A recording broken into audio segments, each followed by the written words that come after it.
Foolio's killers really can't catch a break. The new developments in their case have them wishing that they never murked Foolio because not only is the prosecution seeking the death sentence, it seems that there is a rat among them, and the proof has gone viral.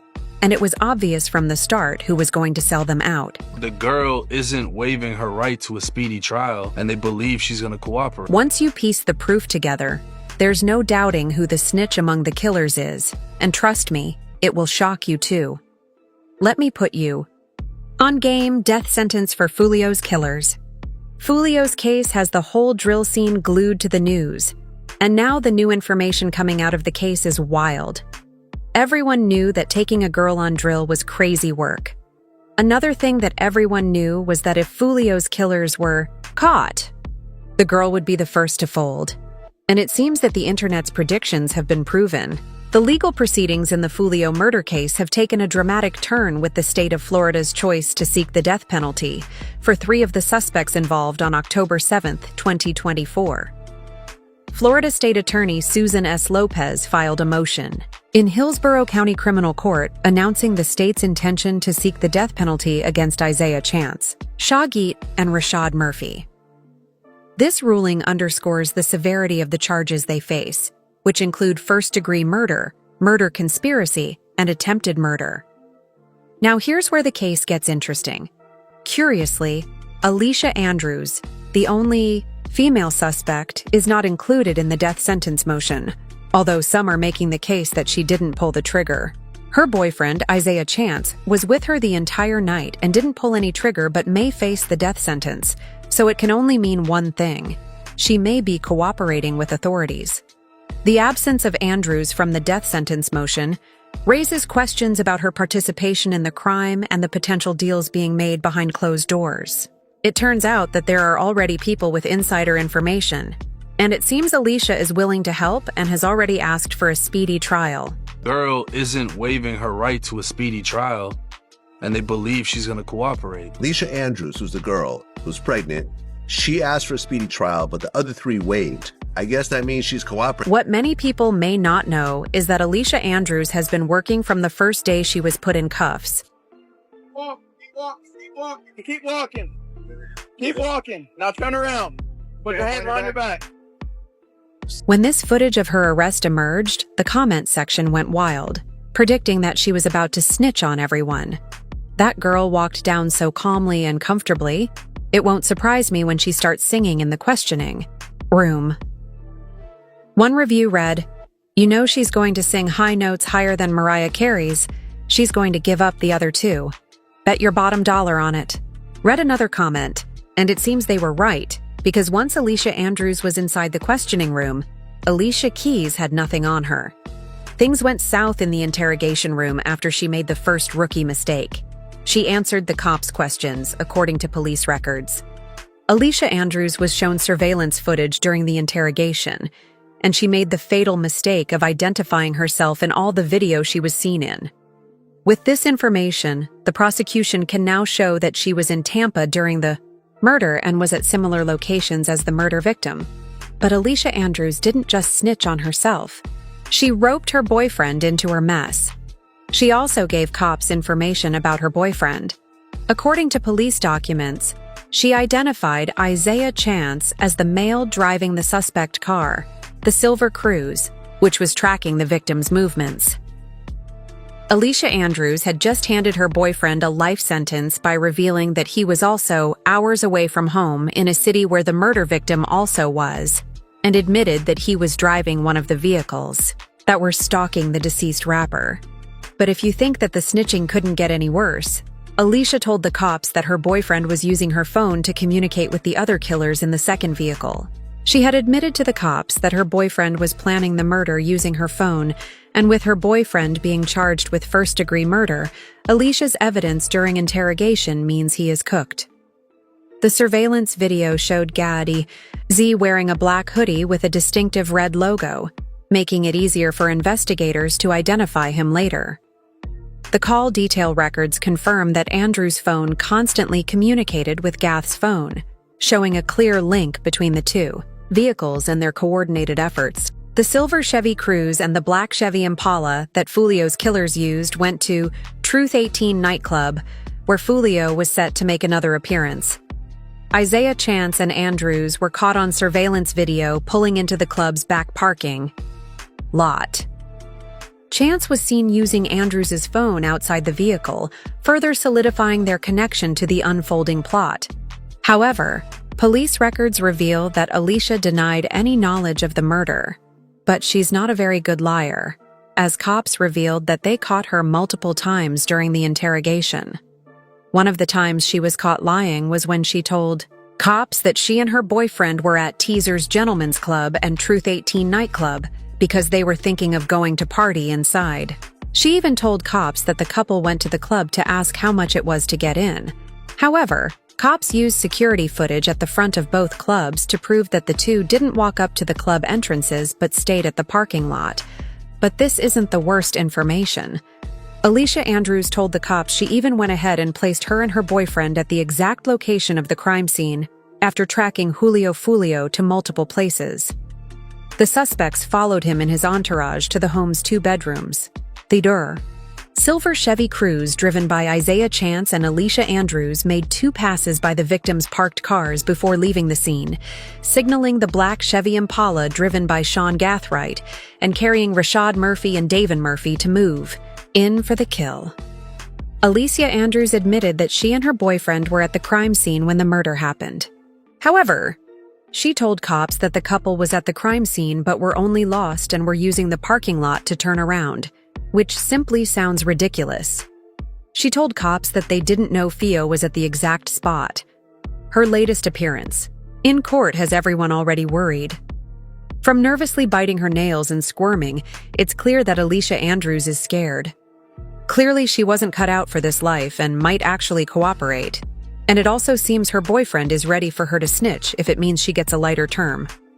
His court hearings show that he just doesn't care anymore. During one of the court sessions, he was seen bobbing his head to Young Nudi's Who I Smoke during a court hearing, which is the most famous diss track directed at Foolio.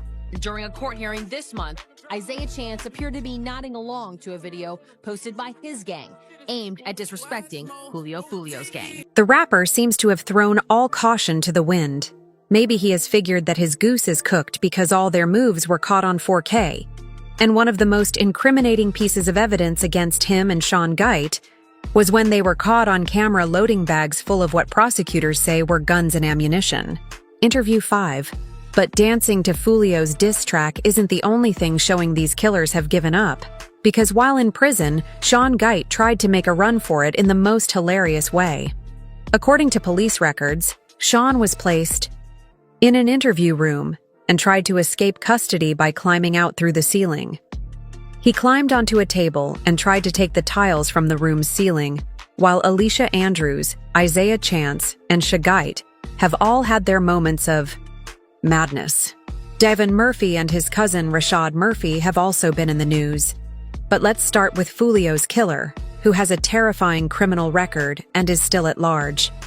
Foolio's killer on the run on the night of Foolio's murder. Surveillance cameras captured a scene that would shock the town. Davin Murphy. A documented member of the 1200 gang was seen wearing an orange ski mask and shooting a rifle at Foolio's car from a distance. In the aftermath of the murder, law enforcement began an intensive investigation to bring those responsible to justice. 4 suspects were quickly apprehended, but Davin Murphy managed to avoid capture, becoming a fugitive on the run. His ability to stay at large for months has raised questions about his whereabouts and the extent of his network. Davin is thought to still be in the Jacksonville area. According to reports, there's a chance he has fled the area and even changed his appearance to avoid detection.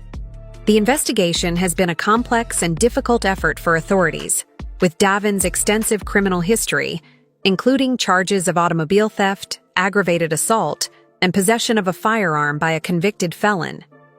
He is no stranger to the legal system. His past encounters with law enforcement have only added to the urgency of the manhunt as officials work tirelessly to track him down. Davin is clearly not about to turn himself in and go back to jail because of his lengthy rap sheet that dates back almost 10 years, according to police records.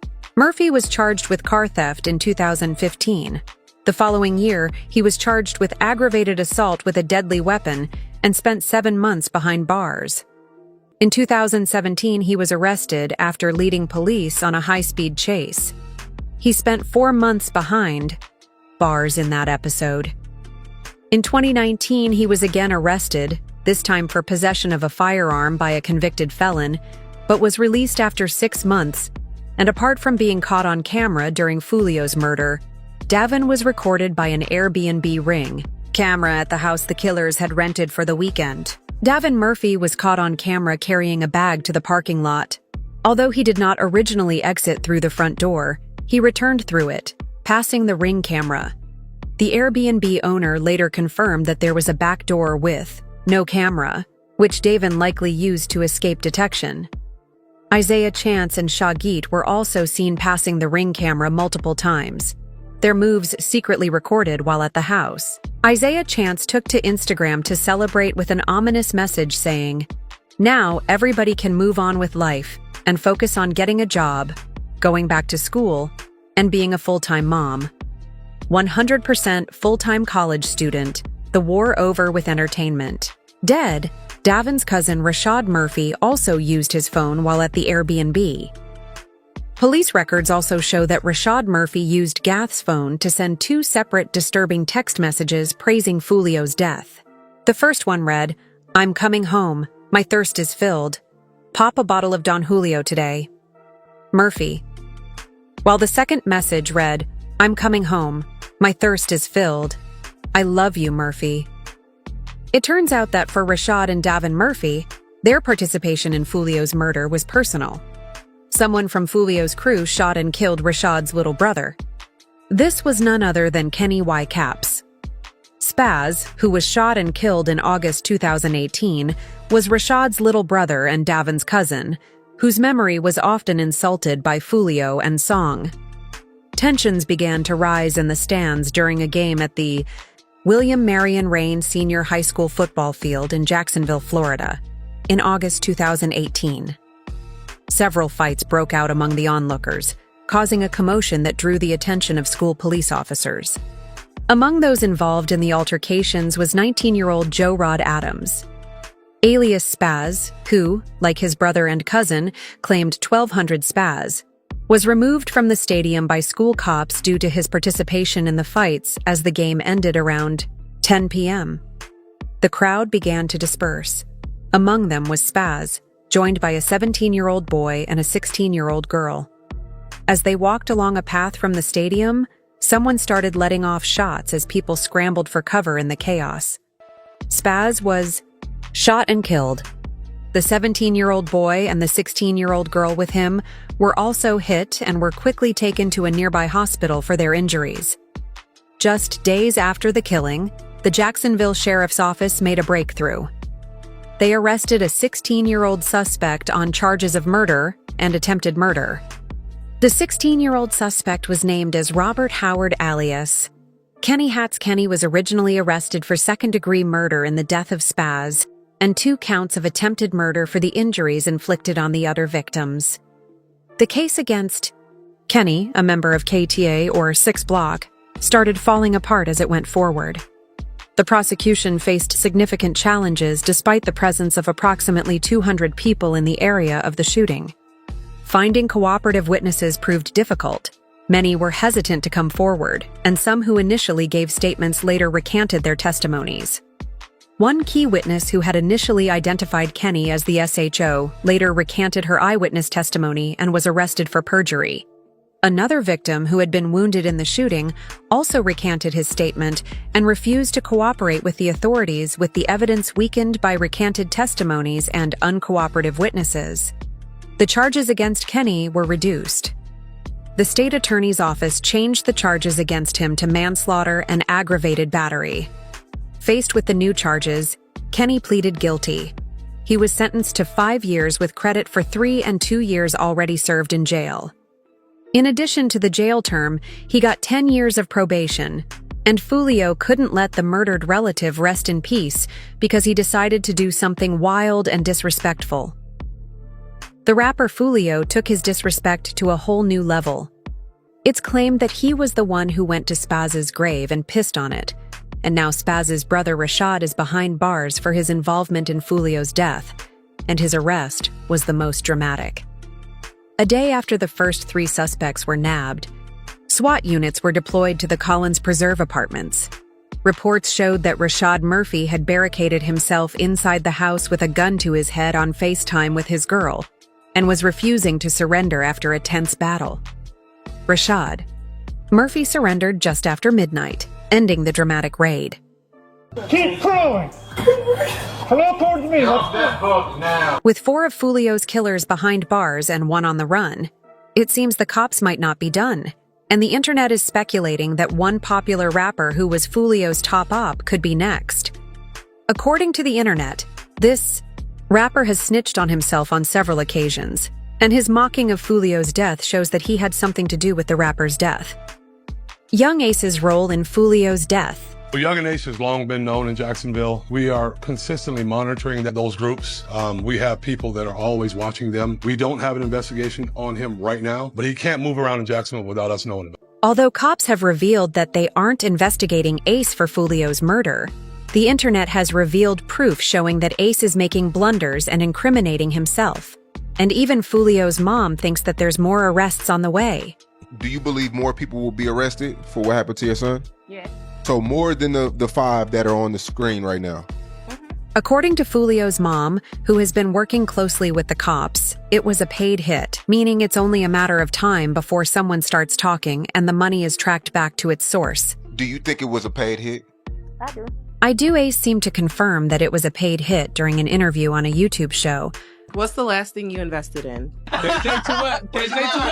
But that's not even the craziest thing, because it seems Ace knew that Foolio was going to be murked hours before the hit took place. The rapper took to social media, where he shared a now-deleted tweet that seemed to confirm that he knew what was about to go down in Tampa.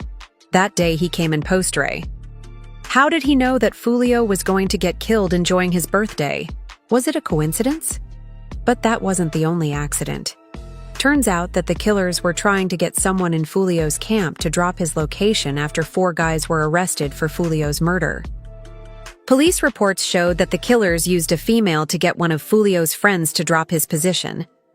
What's funny is that after Foolio's murder, Ace went on DJ Academic's stage, where he talked about women backdooring gang members. Tell my dogs, stay away from all them hoes. Or they'll drop your low, the niggas you don't. But I don't think nobody set you up. I know for a fact somebody set you up. What's crazy is that Foolio's mom, who's being kept in the loop by cops in her first interview, hinted at the same thing. Women being used to set people up. Thinking these girls, your friends and all that type of stuff, they try to set you up. But talking about girls and gang members being betrayed by women wasn't the only thing that Ace shared during the interview with academics. He was straight up trolling Foolio. At one point, he even admitted that he and Foolio used to be in each other's DMs. I mean, we done DM each other before. What would y'all DM each other? Just be like, hey, bro, you good? Oh, yeah, it's a check money. The teasing didn't end there. At one point, Ace tried to joke that Foolio was still alive because he used voodoo. I don't think he did. What you mean you don't think he did? Yeah, he still commented and posted. I don't know if he dead or not. He commented and posted something to you, but I think it's somebody running his account. It could be him. No, they do voodoo and shit. Oh, he probably still here. That motherfucker might pop through the door right now. It's almost disturbing how much he's enjoying and relishing Foolio's death in the chat with DJ Academics. Ace was asked about his thoughts when he found out that Foolio had been killed. Foolio from Jacksonville, someone that you know, he lost his life. Where were you when you found out about it? Everyone could see that he was trolling his dead eye. I was in the bed crying and shit like, damn, he's out here. Shit crazy. You shed a tear? Multiple. It's like, damn, life's so short. It's like. And one person who did the same thing was King Vow when FBG Duck was murked. V hopped on to X, saying that the two had squashed their beef behind the scenes. Me and Duck settled our issues right before he passed. We were talking about bringing everybody together as a whole and changing the neighborhood for the better. I'm still standing on that. Go. Every step of the way I'm going to be thinking of you even though you dissed my dead homies and family. Vaughn posted he even teased dropping unreleased music he had recorded with Duck King. Vaughn featured FBG Duck. I was going to hold this to my record, but if Mother wants it, I'm going to drop that BCH today, or hold it and put Dirk on it too. But it was later revealed that V had actually placed a $100,000 bounty on Duck's head. Academics even straight. Up asked Ace whether he had murked Foolio or even ordered the hit. People feel like I'm behind a lot. Well, I'm not behind. I'm working. I'm grinding every day. I'm grinding. I got a family. I'm working. Even his fans couldn't help but ask him about Foolio's death. What you think about Foolio dying, cuz? The rapper stated that he and Foolio were homies and that he had even tried to advise him to get out of the streets. That shit sad. Twin, I ain't gonna lie, bro. Y'all boys in the street, y'all didn't leave the streets alone, twin. All condone and shit like that. But it's so funny cause me, bro, like we cool, like we was coolin' when I was just talking to them. I'm like, bro, you gotta stop. Wait, bro, you know the love y'all here. Wait, real shit. Like, you know, I f with your real shit. Stop. Despite all the proof pointing to Ace being involved, some people, like 1090J, don't think he was involved in Foolio's murder, especially after he dropped 2 Fio diss tracks days after his op was killed. When I seen Young and Ace drop immediately after Foolio got killed, that kind of told me he don't got shit to do with it. Did Ace play any part in the murder, or is the internet trying to reap as we wait for the cases to start and the truth to come out?